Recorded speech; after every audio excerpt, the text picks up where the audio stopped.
Okay, so when Rick asked for motions for the minutes, we're just going to ask that if you are going to pass a motion to type it in the, well, thank you, James.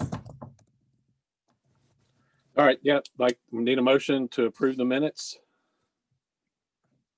So motion. Okay, James, thank you. Hey, how are you? Need a second? CRD second. Yep, and there's one from Gabby. All right, any questions about the minutes, changes to the minutes, anything? And Yes. James Sharp, I did get your correction. Thank you. I will correct Rick's last. What was on there? I think it was missing an R. Quick fingers, my apologies.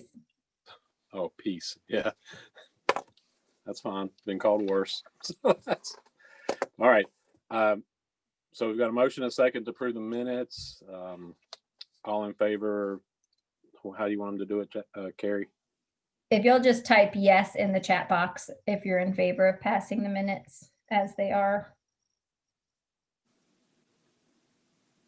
And if you're opposed, you can type no, please.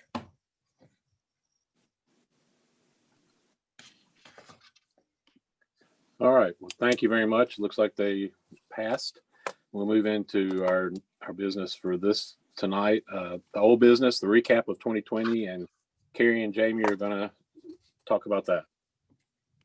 Thank you, Rick. So I'm going to start first with the screen that Jamie just put up is our Netiquette. It's just some things we went over briefly earlier. Please keep yourself on mute unless we're in dialogue where we need to have you off, just to help with background noise. Use the chat feature like you guys have been doing, which has been helpful. You guys are welcome to leave your webcams on.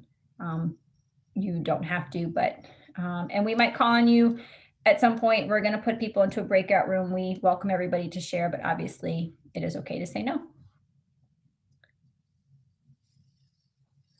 So I'm going to move on to the next slide. The first thing I would like to do, looking back at 2020, one of the first things that happened right after the AGM last year was NCYSA hired Jamie McLeod, which some of you may be familiar with. Some of you may not. So Jamie was hired in March of 2020, right before COVID struck. So he has not had the opportunity to be out on the fields too much with our membership, except through some coaching education. And I know he is eager to get out there with you all. But he is the Assistant Technical Director for NCYSA. He oversees recreation outreach. So he is ready to go and help our membership, especially the people on this call. And he's got so many great ideas. So if you haven't had the opportunity yet to talk with Jamie, he would love to talk to you. I know that he tries to reach out to you all, and I'm sure he would love to set up a call with you to learn more about your association and what we can help you do. So just a brief recap of stuff that went on in 2020. Unfortunately, the spring 2020 season was canceled, and the fall 2020 season proved very difficult for a lot of our associations. It's clear that recreation was hit pretty hard by COVID this year. There was about 1/3 of NCYSA's registered players in the fall of 2020 were recreation. It's usually upwards of 50 to 60% of our registered players. So that's, we can see that there was a big hit for all of you. 63% of our registered associations in 2020 registered recreation players, and that includes any association who registered top soccer players as well. So that number is definitely down some as well. We know that unfortunately there were some associations who were unable to host a fall season this year. So we're really, really keeping our fingers crossed and hoping for a better spring of 2021. This past year, one of the first things that we did was launch a new website in 2020. It's the same web address. It's www.ncsoccer.org, but it does have a new look to it. We worked pretty hard on revamping the recreation section. We have content out there for member associations as a whole, as far as from an administrative standpoint. We have resources for directors, we have resources for coaches, we have resources for parents. We hope that it's helpful and more user-friendly than it has been in the past. So if you haven't had an opportunity yet to take a look and walk through it, there are buttons and such like that, so make sure that you're clicking. Please send us some feed forward on it, or if there's something that is not on there that you would like to see, please reach out and let Jamie and I know. One of the other things that we have done is we began a newsletter from the Coaching, Education, and Player Development department that we call From the Desk of. And we send it out electronically at the beginning of every month through our email system. I'm hoping that all of you are in there. You should be. If you're not receiving it and you would like to, you can send me an email and I'll make sure that your email address gets in there. What we do in there is we basically, there's just a few sections. We have a looking back section that we talk about what went on the month before, include any links to any webinars or sessions that we held. We have a looking forward section to let you know, hey, put this on your to-do list, mark this on your calendar, what's coming up in our department. We usually have an on the field section that's relevant to items that would be useful during play. We also have an off the field section, which usually contains information related to items that have to do with soccer that are not soccer specific. So anything from nutrition or mental health or sports psych, dealing with things that are going on in the world, dealing with COVID, such things like that. And then we also have a food for thought section where we share with you either articles or podcasts or items that are relevant to maybe something we've talked about in the past month or something that's coming up. Related to that, we have launched a holistic athlete series on our social media account. So on our Instagram and our Facebook accounts, our main NCUSA accounts. And that has definitely been the most popular of our social media content that we have put out. We get a lot of interaction from players with that content. And the idea of it is to go outside of the soccer specific realm and offer players and coaches and directors, anybody who's following us, information. And they're just little tidbits. They're nothing in depth, but it also includes resources of where we found it.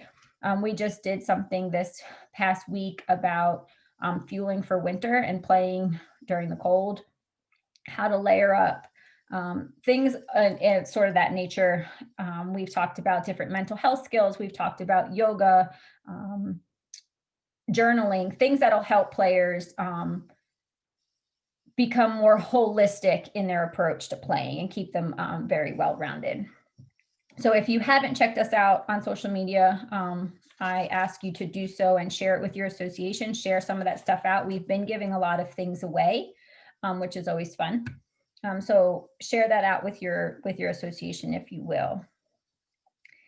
We did host a number of virtual workshops, presentations, and meetings throughout 2020. We had ones on top soccer. We had various mental health skills. We had speakers on various coaching philosophies that we brought in. We had a couple sports psych sessions. And then we also had a talk on how coaches can deal and renew their relationship with their parents. We are excited to continue to host virtual events going forward into 2021. And we are hoping to not only put on some more series within our own department, but then hopefully reaching out and working maybe individually with some of your associations. And Jamie will talk a little bit more about that in a few minutes.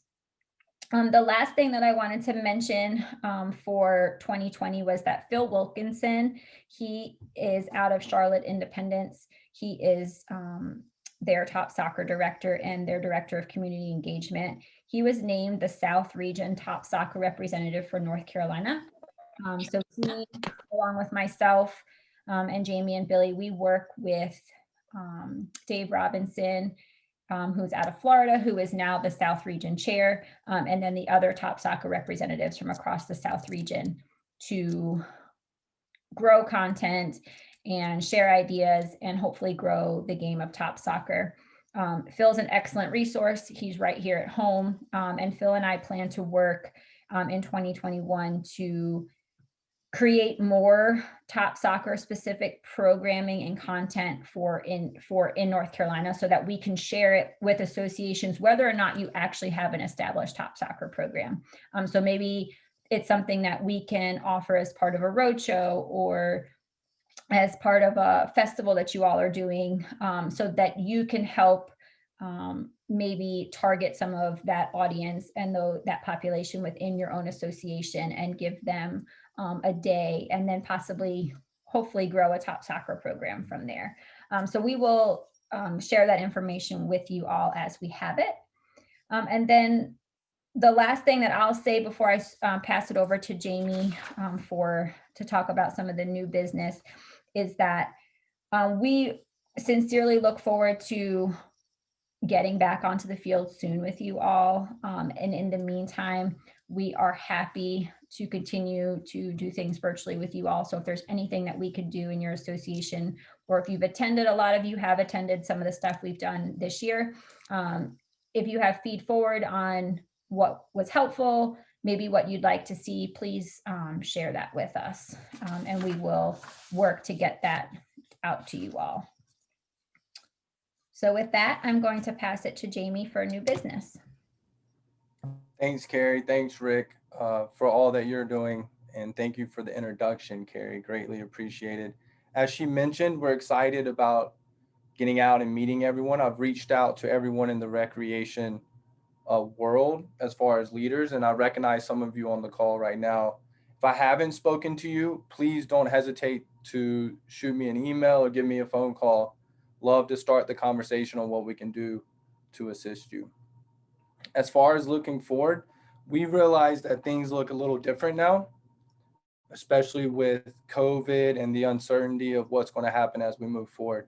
And so we've got some programs that we want to introduce that we think will help make an impact no matter what the situation looks like as we move into the spring. So our opportunities to work together, recreation roadshows, we've created a recreation committee, which we're really excited about. And then a product of that recreation committee is the Recreation Leaders Workshop. So these are the three programs that we're excited about. We're ready to get started in the spring, and we're going to dive a little bit deeper into that as we go forward. So recreation roadshows. This is an opportunity for us to work directly with you and your members. We will work with your coaches as a group, and then we can work with your parents as a group separately. It is totally up to you what we do. If you want us to specifically work with your coaches, we don't have a problem with that. But we see the importance of engaging the parents. And then we have a recreation development tool that we have put together. We took a tool from US Soccer, made it recreation specific to help create programs within your own environment and help define who you are. And we'll talk about all of these a little bit more. When we do the Recreation Roadshow, with everything going on in the world and the uncertainty, doing it virtually makes more sense. And by doing it virtually and presenting the information in the platform similar to this allows us the opportunity when we do come out in a COVID safe environment to work specifically with different age groups, right? And it allows us more time on the field with your coaches and players. So what I would like you to do real quick is get out a piece of paper and a pencil. If not, you can just think about it, but take a moment to think about a coach in your life that had the biggest impact on you. If you did not play sports, think about a teacher or a mentor in your life. What do you remember about them, and why were they so great and vital to your development as a person? So take a moment, write down 2 to 3 adjectives that describe this person that you're thinking about. And then when you're done with that, just shoot it into the chat box if you're comfortable sharing.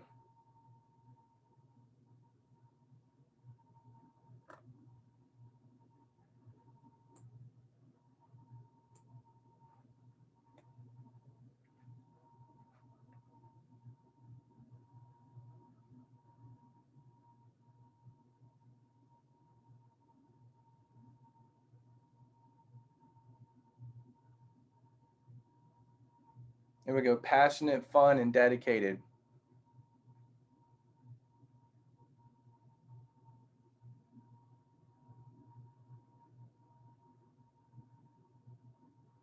Player-centered, safe, fun.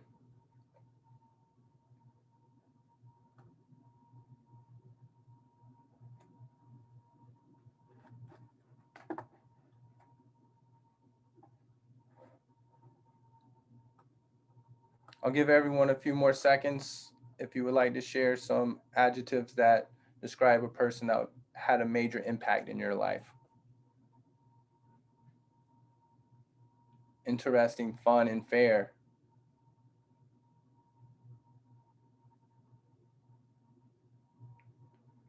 Hardworking, honest, and respectful to all.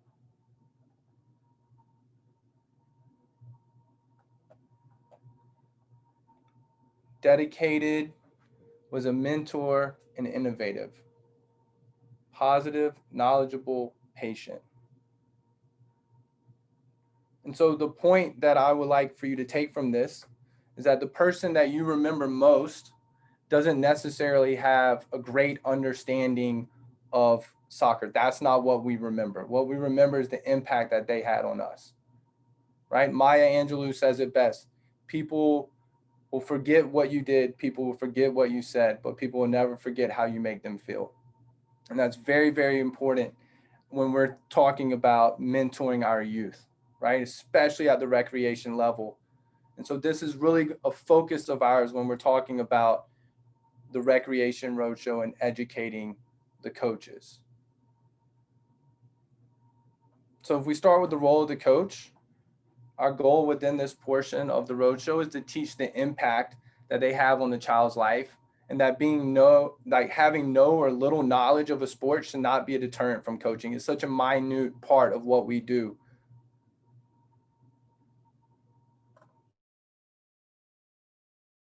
Players and team, as well as create that positive environment. With that comes everything that you mentioned. Is it fun? Is it safe? Is everyone being treated fairly? And then is there an opportunity for growth on and off the field? And then the importance of parent engagement. So many issues can be alleviated if we just engage with our parents, right? And sometimes as coaches, we shy away from that because we don't want to deal with it. But if we can teach coaches how to engage and how to create that connection and build relationships, that can take away a lot of the headache for the coach as they move through the season. Getting to know the child that is in front of you. So understanding why children play sports in the first place, what makes it fun for them, and then why are children quitting sports? Very important that we're understanding who is standing in front of us and what we can do to create that positive experience for them. And then lastly, structuring a training session.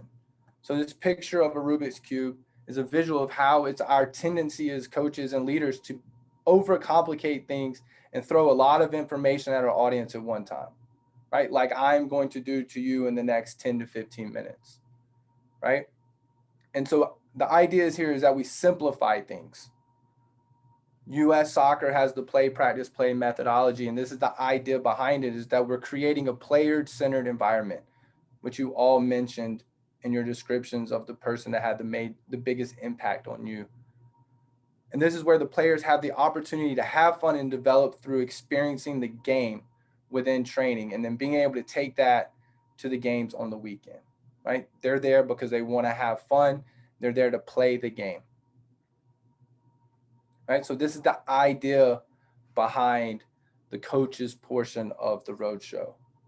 We can present all this virtually, like I mentioned. And then if we have the opportunity and everybody's comfortable with it and it's a COVID safe environment, we can come out and then run a sample play, practice, play session for your coaches.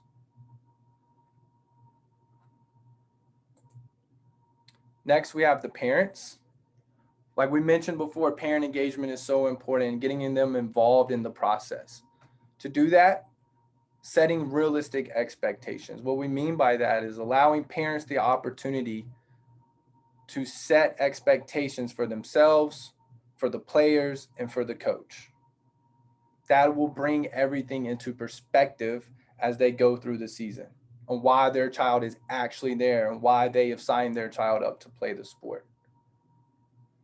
And then how to have a positive impact, discussing the impact parents have on the team, the opposing team, the referees, the coaches, and then most importantly, their child.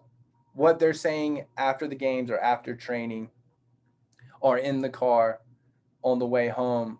I don't believe they understand sometimes the impact that has on their child's experience. So really bringing that to their attention by setting expectations that they have set for themselves, and then bringing that to the forefront of everything that you do for the rest of that season. And then the role of the coach. The coach's role in their child's development on and off the field. While we work with the coaches separately, we still think it's important that the parents understand what that coach's role is, and then what they're seeing at the training session and what that development will look like. So allowing them to be a part of the process. This is something that can be done virtually, like I said, whenever it allows the opportunity, if you can't get everybody there physically in the same place, that we can at least find a time for them to sign on to something like this and we can have a conversation. And then lastly, the recreation development tool. So as I mentioned, this was a tool that was created specifically for the recreation part of your association. Our goal is to work with you on ways that you can create a positive environment for the players, coaches, parents, and staff by defining different areas within your association.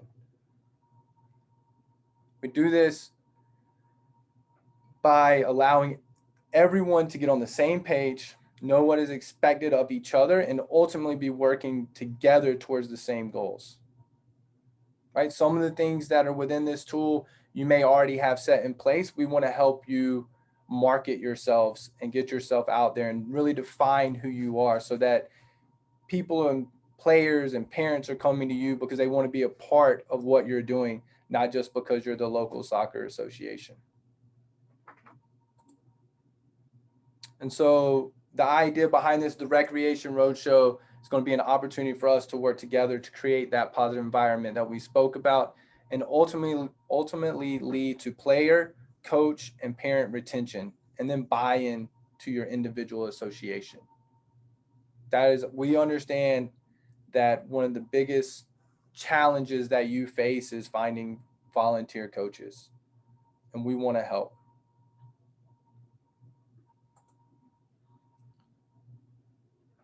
So next, we created a recreation committee at the end of 2020.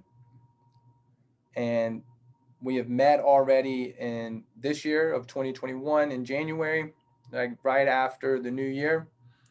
And we talked about the Recreation Leaders Workshop, which I will discuss next. But the Recreation Committee is made up of 6 recreation leaders from across the state. They're from large and small associations, clubs, parks and rec departments, and YMCAs. These leaders are Gabby Blaylock from Wayne County United, Aaron Exline from Kernersville Soccer Academy, Richard Frazier from Wilson Parks and Rec, Gus Peterson from Williams YMCA of Avery County, Keith Poston from Charlotte Independent Soccer Club, and then Shane Weens from Asheville Buncombe Youth Soccer Association. Very excited to have them on board and them meeting with us and sharing their knowledge and their experiences to help us create a positive impact in the state of North Carolina.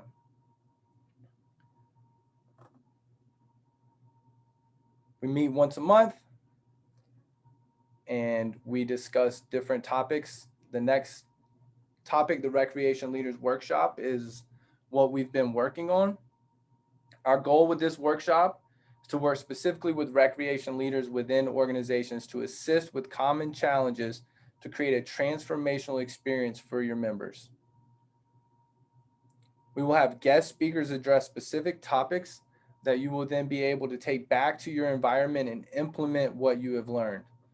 We understand that there's turnover at the recreation level, so we want to assist associations with creating a structure that helps define who you are so you can withstand that turnover. These topics will include things such as understanding who you are, and that's part of that recreation development tool that I mentioned earlier. Growing your footprint, which can be broken up into leadership, community outreach, and marketing. And then recruiting and retaining coaches. And then we'll take a deeper dive into parent engagement and how to implement. And that's just a few of the topics that we've discussed that we want to bring to you. This workshop will be free to attend and will be done virtually over the course of a season. We will send out more details once we have solidified dates and guest speakers. We're very excited about this workshop and the opportunity to give you information that you can take back to your environment and implement. We understand there's a lot of information out there that presents a problem, but doesn't necessarily help you with the follow through of solving that problem. And that's where we hope to come in. If you have questions, if you're interested in a roadshow or the workshop, please don't hesitate to reach out to me. If you just want to start a conversation and you have other ideas on how we can help, I would love to hear them. We don't claim to know it all. We just want to help in any capacity that we can. So Carrie. Thank you, Jamie. We are going to do a few breakout rooms now. We're just going to take about 10 or 12 minutes at max. And this was our topic that kept coming back to us. And it's January, so hopefully we're ahead of the curve and ahead of the game a little bit, ahead of the spring season starting, with obviously COVID changing on a daily basis. We want to be ready for anything, but we want you all to break out into breakout rooms and discuss a few ideas of what you all are thinking about doing for the spring season, especially if we're gonna think that COVID's going on may get worse before it gets better, or is at least going to stay as is currently, and we're gonna have the restrictions in place that we do. So asking opportunity for you to share some ideas on what you're thinking about doing this spring. What can we do to support you? What would be helpful for you to have from us that maybe Jamie or Rick or myself or Billy, maybe like Jamie said, we don't have the answers to, but we can help get those for you. We can help create tools that will help, or protocols or processes that may help make your season run a little bit more smoothly. So Jamie's going to go ahead and break you out into breakout rooms, and we'll give you guys about, like I said, about 10 minutes. If we just ask that each room comes up with a scribe to share some of your ideas when you come back. And I will ask that scribe to kindly email me or message me your information before the evening is over, because Jamie and I want to do some follow through on what you all share with us tonight. One thing I'd like to ask also is that if your association relies on city parks and rec fields or any fields that are run by any other organization or owned by any other organization, have you heard from them as far as, are they going to be available to you to play soccer this spring? Just make a quick note of that with some of your notes so we can see what's going on there also. Thank you, Rick. And Jamie, when you're ready. So it should pop up on your screen to join a room. If you'll just click join.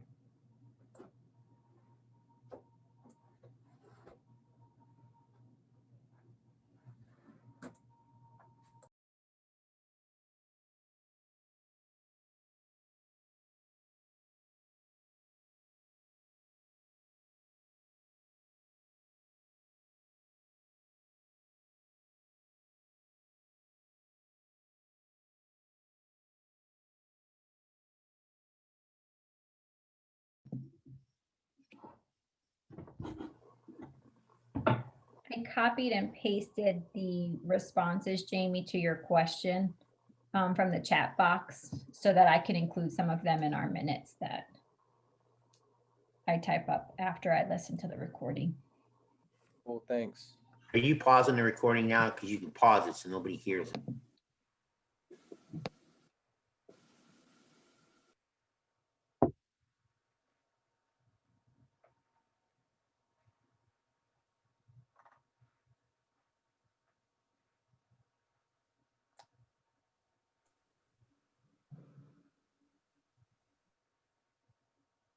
Up to the vice president and president. I have a lot of people who help me out. No one.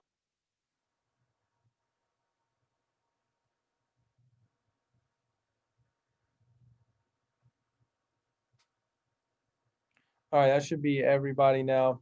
Does anybody want to share some of the discussion that was happening in their group? Start us off.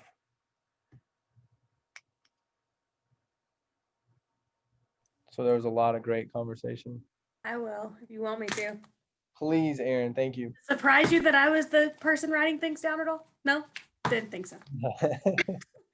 So I had Seashore Soccer League and then the Fayetteville Soccer Club along with KSA in our group.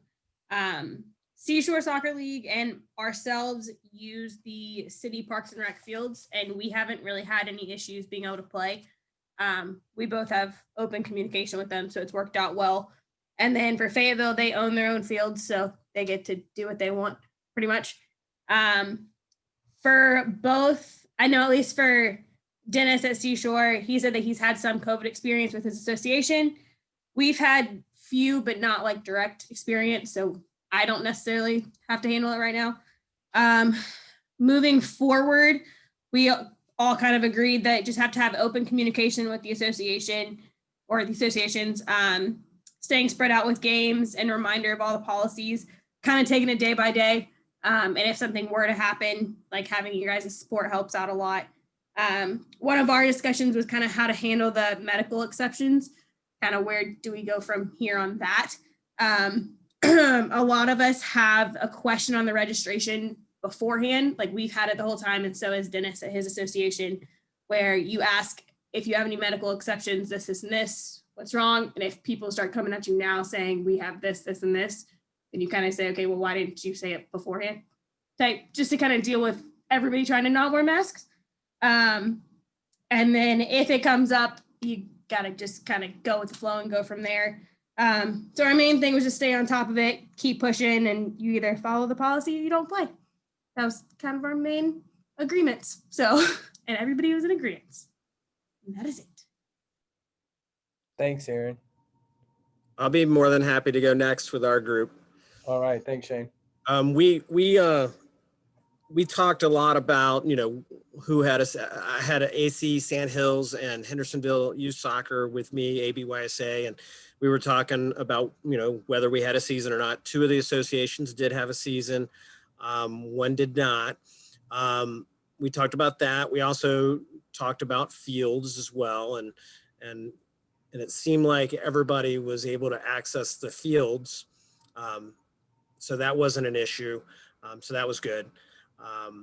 We did have some issues with one school district in our community says, no, we can't use their school fields for practices. And then one school district said yes. So it's kind of interesting that in our community, we had one group say yes, one group said no, but with the limited numbers, it all worked out. Each association had less players sign up, probably about a third of what normally had signed up. We also talked about the mask policy and how we address that. And, I know it was an issue for everybody. And I shared that when we first started, the first couple of weekends, we were having some issues with getting compliance.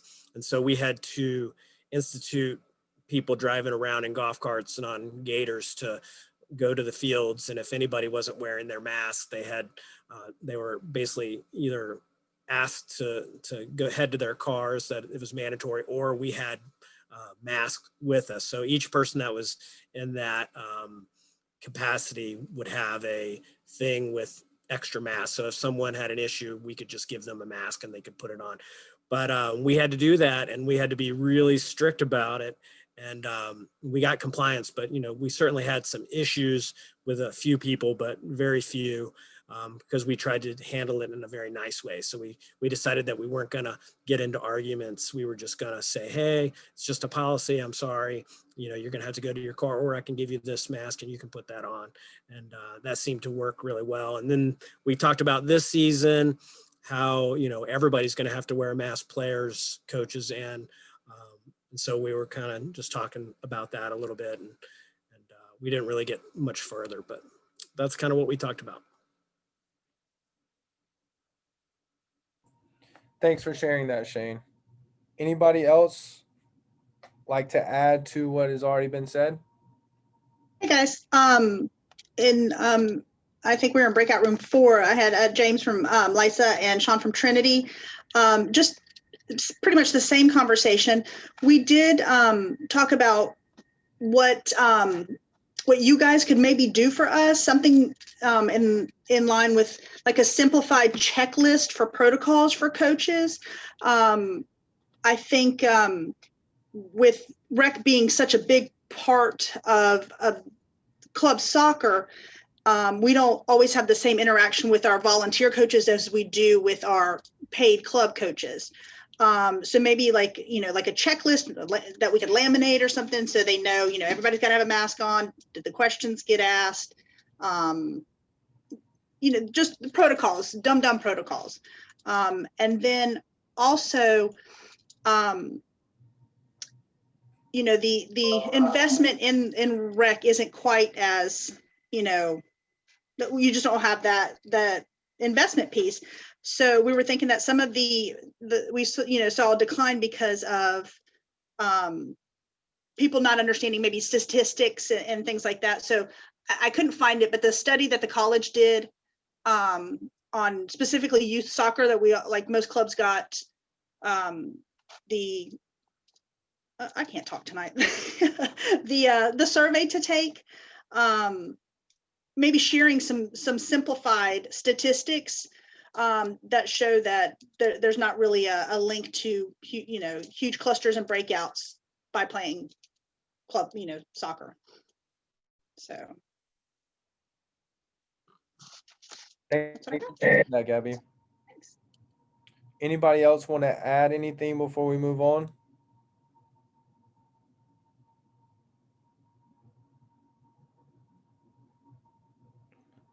All right, so first of all, thank you for taking the time to discuss that and bringing feedback back to us. If you took notes in your group, if you would, please email that to us so that we have a written copy. I tried to write as fast as y'all were talking, but in case I missed something. And then for those of you that didn't share, it'll allow us an opportunity to read what was discussed in your group as well. So thank you for doing that and for all you're doing to keep things moving forward. I will share my screen again.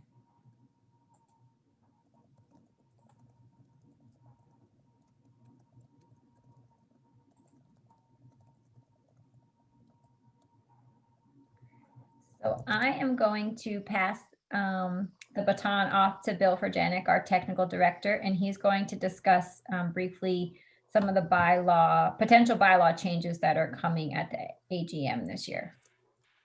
Thanks, Carrie. It's going to be short and sweet. There are 4 bylaw changes that are going to be voted on at the AGM.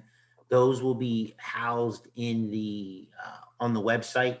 those four proposals. So I'm not really going to speak to them because you haven't had a chance to look at them. So if you do get a chance to look at them, and if you have any questions, I would just reach out to your president, who is going to be the person that would make the vote at the AGM on that Sunday. And they do have a president's meeting on Saturday where they will discuss these bylaw changes. So it was just more of a FYI for everyone that's on the call tonight. Once you see those, have a discussion with your president and let the president know your thoughts on the bylaws changes that are going to be voted on at the AGM. So thank you, Carrie. You are welcome.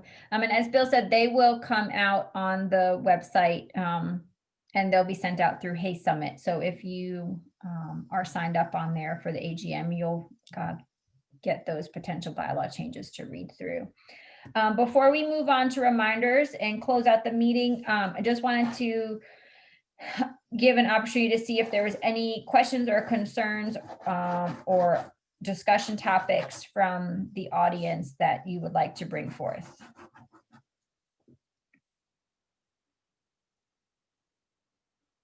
And I will say I did get one question in the chat box asking about any potential changes or possibilities to mask requirements for players for this season. It all depends on what comes down from the governor and the North Carolina Department of Health and Human Services. Once those come down and our executive board and the legal team and they're in constant communication with the North Carolina Department of Health and Human Services, anytime an announcement comes down, they will rewrite and share out what that means for all of us. So we will keep everybody updated as those things change on a daily or weekly basis as they seem to be. And I did not get any further questions or concerns. So I'm going to move on to the reminders. Top soccer, there were some associations who were able to have a top soccer season this past fall. It just like anything else, it looked a little bit different. We are still moving forward with top soccer. So if anybody's interested in starting a program, or maybe while there's some downtime, if it's a good opportunity to collect some information and start doing some groundwork on getting one started in the future, please feel free to reach out to myself or Jamie, and we'll help you there.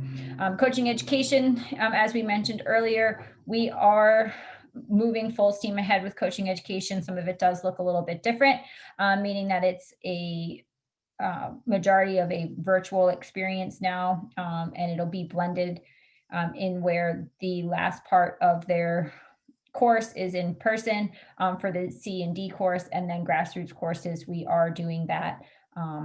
We can do that in your community with your coaches, and we can do it in a socially distant fashion. If you have an interest in signing up for a coaching education course or hosting one, you're welcome to reach out to Jamie or I, but your best contact for that would be to reach out to Bill. Registration and risk management, there will be specific meetings for registration and risk management surrounding the AGM. So please make sure that you look on Hay Summit for that information. Registration is Lynn and Cindy, and they, or you can always reach out to Jane Llewellyn, and they will share any new information ahead of the spring season that you all need to be aware of. And if they'll share it with us as well, and we'll make sure it gets out to everybody. And then risk management, if you have any questions on any new coaches or what you may need to do for this spring, you can reach out to Wendy Burns for that. And if you need help getting in contact with anybody, please just let us know. So with that, that was all I had. We'll open it up one more time for some questions, and then I will turn it over to Rick.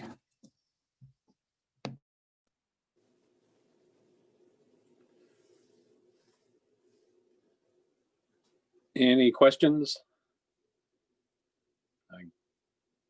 All right.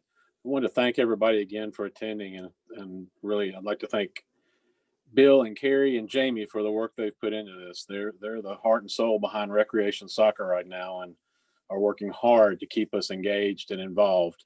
So I want to thank them personally, but I'd like to thank all of you for attending tonight. I hope you've got some good ideas from our meeting. Again, Carrie posted the information. Please contact any of us if you have any questions or concerns or anything we can help your association with. One of the things we've talked about as a leadership group is, as soon as we're able to go back out and attend games, we want to come to your recreation games. We want to come and not be involved, just be observers, watch what's going on, meet people, do whatever we can do to help, but not really step in the way of what you're trying to do. But right now, we don't want to go out and take the place of a parent, especially with the limited numbers on the sidelines. So soon as that is available, we plan on doing that. And I hope that'll be mid to late fall or spring season. I'm really hoping that it's going to turn around by then. But again, thank you very much. And if there's no further questions, then we are adjourned. Thanks, everybody. Thank you all. Stay safe and have a good evening. Yeah, thank you.